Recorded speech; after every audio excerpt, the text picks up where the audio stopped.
আসসালামু আলাইকুম। আমি অ্যাকচুয়ালি আমার ফেসবুক লাইভ অ্যাক্টিভিটিস কমিয়ে দিয়েছি। শেখ হাসিনার আমলে আমরা হার্ডলাইনার ছিলাম, বাট পলিটিক্যাল গভর্নমেন্ট আসার পর আমি গত নির্বাচনে আমি অবশ্যই জামাত ইসলামকে সমর্থন দিয়েছিলাম। বাট বিএনপি এখন সরকার গঠন করছে, আমি চাই তারা কাজ করুক। বাট আমি মেজর কোনো কিছু ছাড়া কোনো কিছু নিয়ে কথা বলবো না বলেছিলাম, বাট কিছু কিছু জিনিস আছে যেগুলো আমার নলেজের ভিতর আছে, সেগুলো আমি মনে করি আমাকে বলা উচিত। আমি চাই সরকার ঠিকমতো কাজ করুক, বাট তারপর যে সমস্ত গ্রস লেভেলের যে সমস্ত অনিয়মগুলো আছে সেগুলো নিয়ে আমি কথা বলবো। আহ, এর আগে আমি আগের আগে একটা বড় একটা মিলিটারি অফিসারদের একটা পোস্টিং অর্ডার হয়েছিল, যেখানে লেফটেন্যান্ট জেনারেল মুশফিক প্রমোশন পেয়ে, যেটা জেনারেল ওয়াকার আগে আটকে রেখেছিল, প্রিন্সিপাল স্টাফ অফিসার হয়েছে। এবং জেনারেল ওয়াকার এখনো সব পদে আছেন, এবং জেনারেল ওয়াকার চেয়েছিলেন লেফটেন্যান্ট জেনারেল মাইনুরকে সিজিএস বানাতে, ইন্টিম গভর্নমেন্টের সময় পারেননি, এখন উনি আবার তাকে ওখানে রেখেছেন।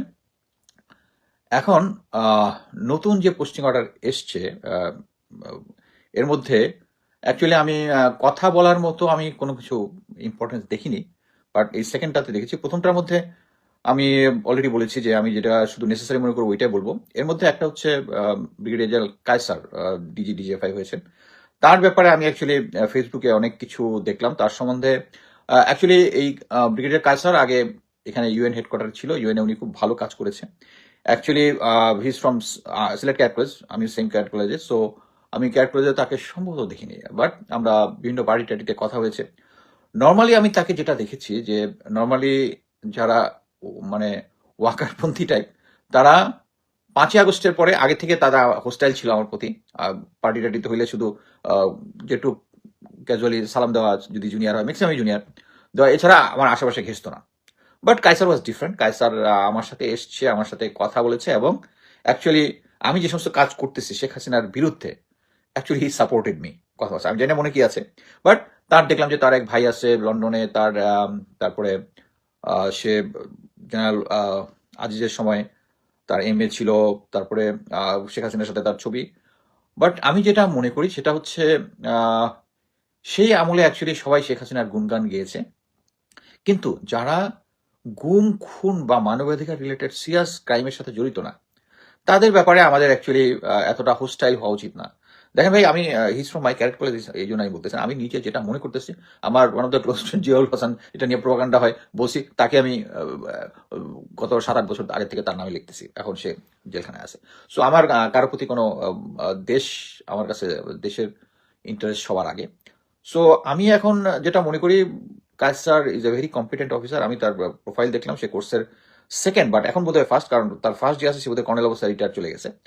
সো তার ইয়াতে নেগেটিভ আমি কোনো কিছু দেখিনি, বাট যেটা হচ্ছে তাকে, সে পজিটিভ না নেগেটিভ এটা আমরা অ্যাকচুয়ালি দেখবো তার ফিউচার অ্যাকশনে সে যে সমস্ত কাজ করবে। বাট এর আগ পর্যন্ত আমি তাকে আওয়ামী লীগ ট্যাগ দিতে চাই না, কারণ আহ, শেখ হাসিনার সময় সে শেখ হাসিনার বিরুদ্ধে আমার সাথে কথা বলেছে। আমি আমাদের ক্যাট কলেজের একটা পিকনিকের মধ্যে সে এসছে, এসে লং টাইম কনভারসেশন করছে, যে নর্মাল লং টাইম কনভারসেশন সে করেছে।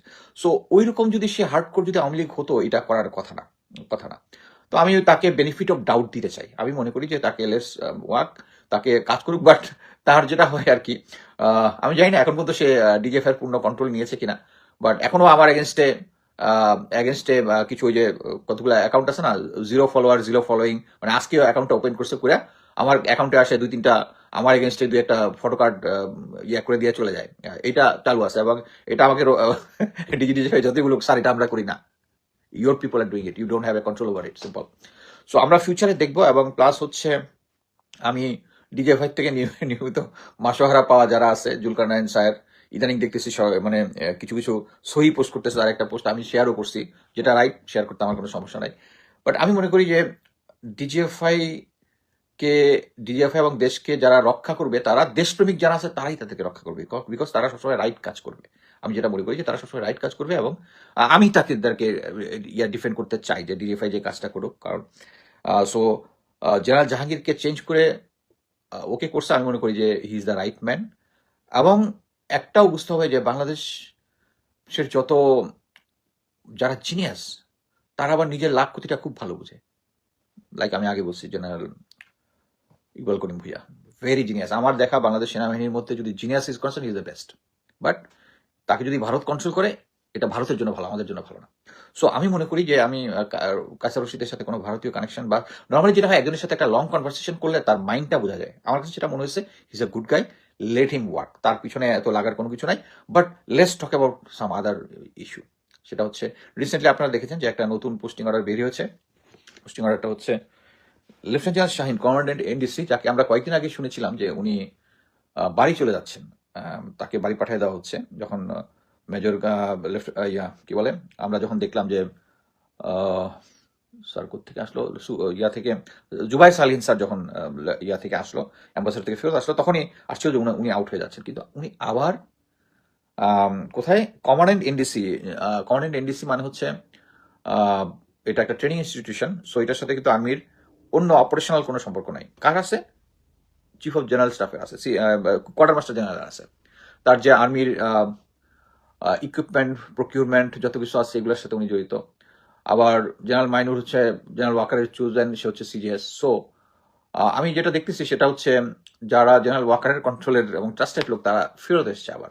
এটা আমি জানি না বিএনপি এটা কিভাবে নিবে, বা তারা কি জেনে বুঝিয়ে করতেছে কিনা। আমি যে বিশ্বাস করি যে ব্রিগেডিয়ার জেনারেল শামস যিনি আছেন, উনি এই ব্যাপারে ভালো মতোই জানেন। জেনে শুনে যদি তাদেরকে অ্যাপয়েন্টমেন্ট দেন, তাহলে বুঝতে হবে যে উনি ভারতের এজেন্ডা ফুলফিল করতেছেন, ক্লিয়ার কাট। আমি একটা পোস্ট দিয়েছি যে জেনারেল শাহিন যখন আগস্ট বিপ্লব চলে, তখন উনি অজিত দোভালের সাথে কথা বলেছেন এবং অজিত দোভালকে বলেছেন যে জেনারেল ওয়াকার ইজ আনফিট, আমাকে সেনাপ্রধান বানান, আমি এই বিপ্লব দমাই দিব।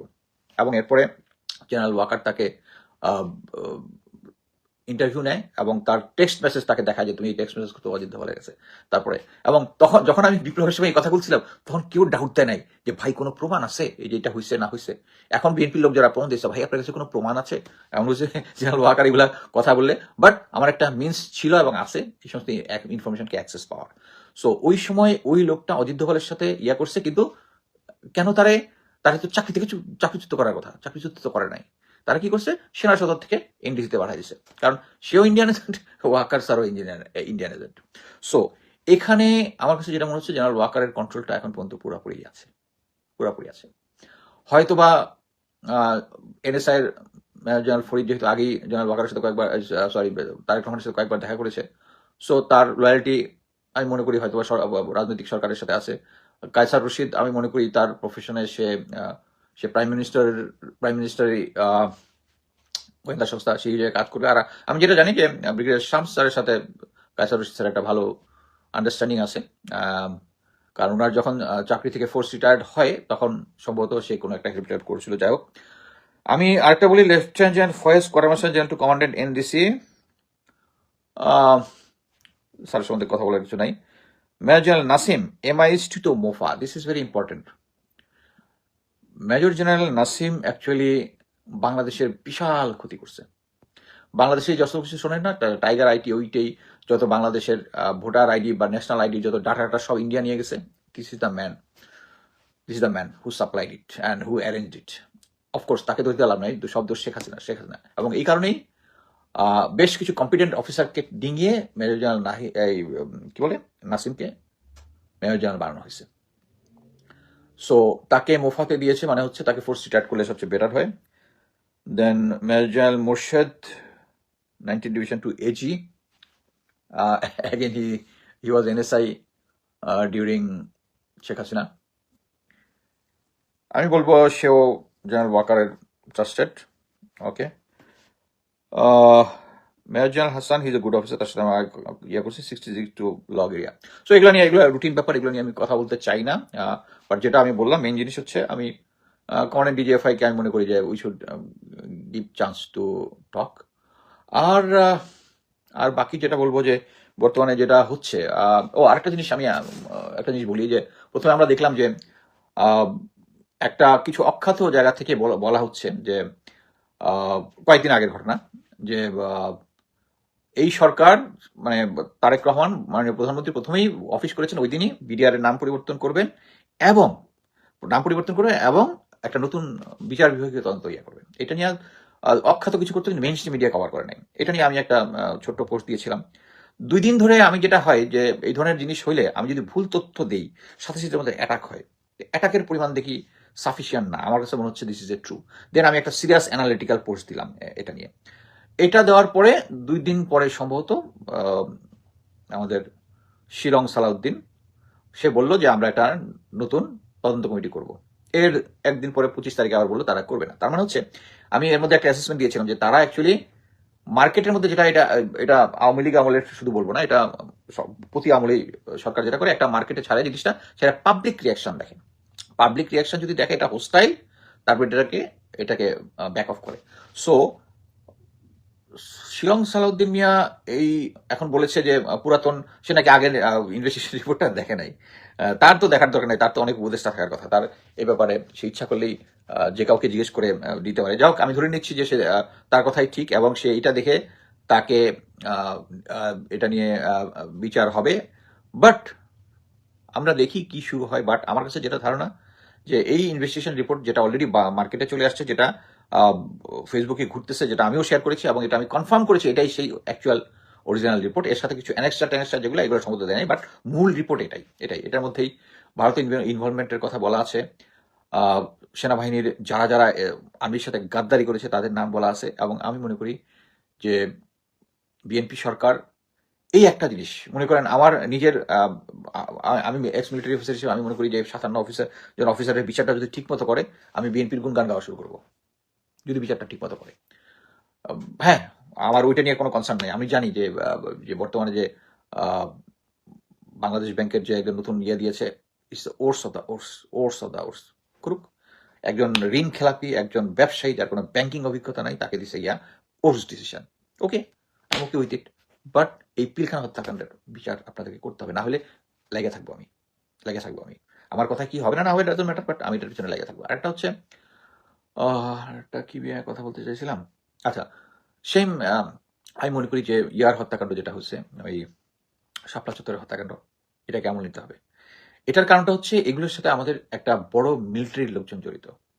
আমি চাই বাংলাদেশ সেনাবাহিনী এই কলঙ্ক মুক্ত হোক। বাংলাদেশ সেনাবাহিনীতে যারা গুম, খুন এবং হত্যাকাণ্ডের সাথে জড়িত, এদের কলঙ্ক মুক্ত হোক মানে হচ্ছে আপনারা ফিউচারে যে সরকারি আসুক, তারা যদি এই ধরনের কোনো কাজে কাউকে বলে, তারা যেন এই সামনের উদাহরণটা দেখে যে কতজন ফাঁসিতে ঝুলছে।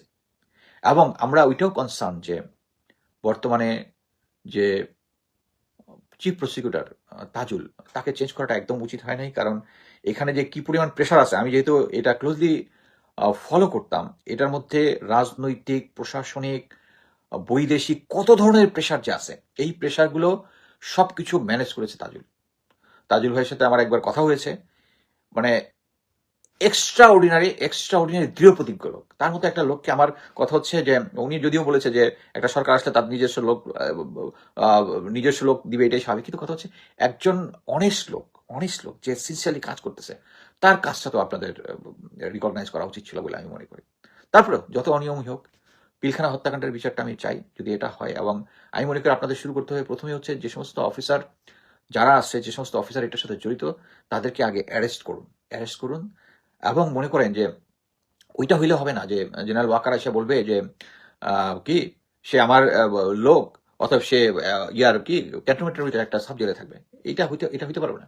এই যে দেখেন, আমার কি বলে, আমার রিটায়ারমেন্ট বেনিফিট আটকায় দিচ্ছে জেনারেল ওয়াকার। আমি কাউকে রিকোয়েস্ট করিনি যে আমার এটা ঠিক করেন, দরকার নাই।